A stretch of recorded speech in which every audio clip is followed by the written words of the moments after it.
Is COVID-19 airborne? And I'm not talking about Donald Trump taking it on Air Force One. Check it out, leave your comments, ding the bell, share it with your friends, and subscribe to our channel. There were a couple of stories that I wanted to talk about and try to put them in a context where things make sense, where you understand, oh yeah, okay, now I get it. You know, why would Rush Limbaugh and Sean Hannity and Tucker Carlson and all these guys who themselves are living in bubbles, right, who themselves are being very, very careful not to get this disease. All of Fox News is still living in bubbles. Why would they be telling all the rest of us, hey, it's just like the flu or whatever, some variation, and this is not, well, because they don't believe that it's the job of government to protect people from anything other than a military attack. Period, full stop. Oh, a foreign government wants to meddle in our elections by pouring money into Facebook or pouring in data into Facebook that makes Facebook money. Keep in mind, every time somebody sees something on Facebook and likes it or doesn't like it or whatever, Mark Zuckerberg gets a little richer. It's not the function of government to regulate that. That's up to private industry, right? Over on Axios. This is from a White House official, somebody who works in the White House. Did not want to be named, but, Jim Vandehei is vouching for their reality and that this is an actual quote. This person said, quote, "It's insane that he would return to the White House and jeopardize his staff's health when we're still learning of new cases among senior staff. This place is a cesspool. He was so concerned with preventing embarrassing stories that he exposed thousands of his own staff and supporters to a deadly virus. He kept us in the dark, and now our spouses and kids have to pay the price. It's just selfish." Well, let me tell you, that's the Republican brand. Selfish. It's all about, you're on your own, buddy. Oh, you're homeless? Sorry, you're on your own. Oh, you've got, some god-awful disease? Well, you're on your own. Should have bought insurance when you could. In the private marketplace, but it's not the function of government to do these things. And Limbaugh and Hannity, they believe this stuff too. Limbaugh's been preaching this stuff since, 87, 88? There was a big debate a while ago between and among scientists, serious epidemiological scientists, about whether or not what's called airborne transmission of the coronavirus was a thing. Now, I'm going to hypersimplify this, and if any of you are experts in this field, feel free to call in and correct me if I get any of this wrong, but this is my understanding of it. Up to this point, if you've ever watched somebody talking with a bright light next to them, like they're sitting in front of a window and you can see this in the sun, and you can literally see little tiny droplets spraying out of their mouths as they are speaking. It's a normal thing. They're there all the time. But with a really bright, really bright sunlight behind it, you can actually see it.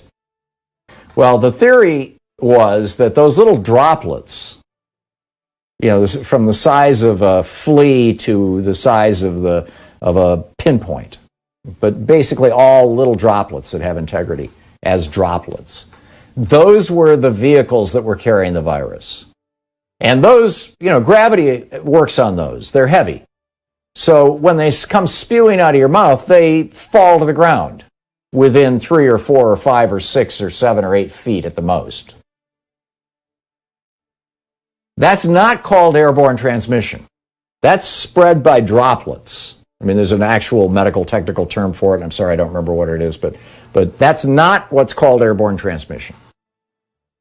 And because you can spray out these droplets and the droplets stick on things, that's why we went through the whole let's all clean all our stuff thing, right? Obviously, people can get it on their hands too, touching their faces and their noses and their mouths and things, and then they handle your package and hand it to you or your credit card or whatever. But we started cleaning things because of droplets appearing on things. These are called fomites when a droplet lands on something. And that was the limit that our government was acknowledging how coronavirus is transmitted.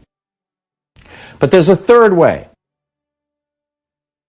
If you take a glass of, on a cold day, walk up to a window and breathe on it. Even though you're indoors and it's 70 degrees, walk up to a window and breathe on it. You will not be seeing any droplets coming out of your mouth, but you will see fog appear on that window. Now that was not, there may be a few droplets in there if you were speaking to the window, but just breathing on it, no, or very few. That was basically moisture that had evaporated inside your mouth because your body temperature is 20 degrees warmer than the room around you. And that moisture traveled through the air. It was airborne. It literally had the ability to stay in the air for hours. But it came into contact with the cold surface of that glass and turned back into its liquid state, water, and appeared as that fog on the glass. So the big debate was, can that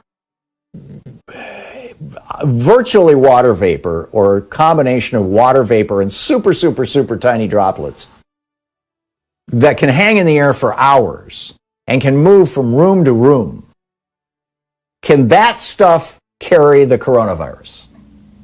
And about a month ago, maybe a little longer, 240 scientists from around the world wrote a long paper and a long letter to the Centers for Disease Control, to the World Health Organization, begging them basically to acknowledge that kind of transmission of COVID was possible. It's called airborne transmission, as opposed to droplets that you spit out or, fomites, things that land on things. And the WHO eventually adopted that. Then about 3 weeks ago, the CDC put on their website, yes, we believe in airborne transmission. And then somebody in the New York Times pointed it out that the scientists finally got control of the CDC website, and boom, word came down from the White House, get that off the website. It got taken off the website. Well, 2 days ago, the CDC put it back up. CDC says airborne transmission plays a role in coronavirus spread in a long-awaited update after website error last month. This is an official acknowledgement. I'm reading this in the Washington Post, an article by Lena Sun.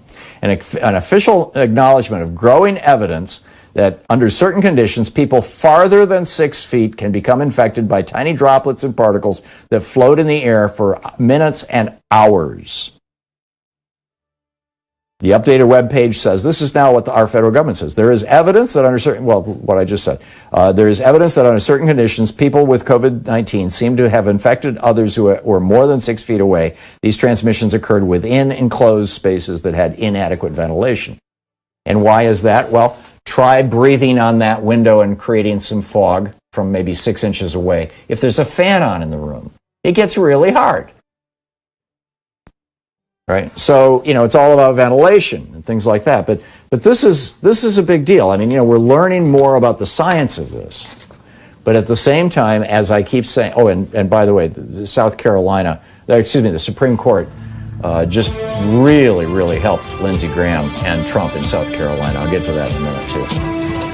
But basically, what we're looking at here, in my opinion, is Donald Trump, the Republican Party, and our federal government, which is under the control, by and large, of Donald Trump and the Republican Party, saying public health is not our responsibility. You should leave that up to billionaires and big corporations. They'll take care of it.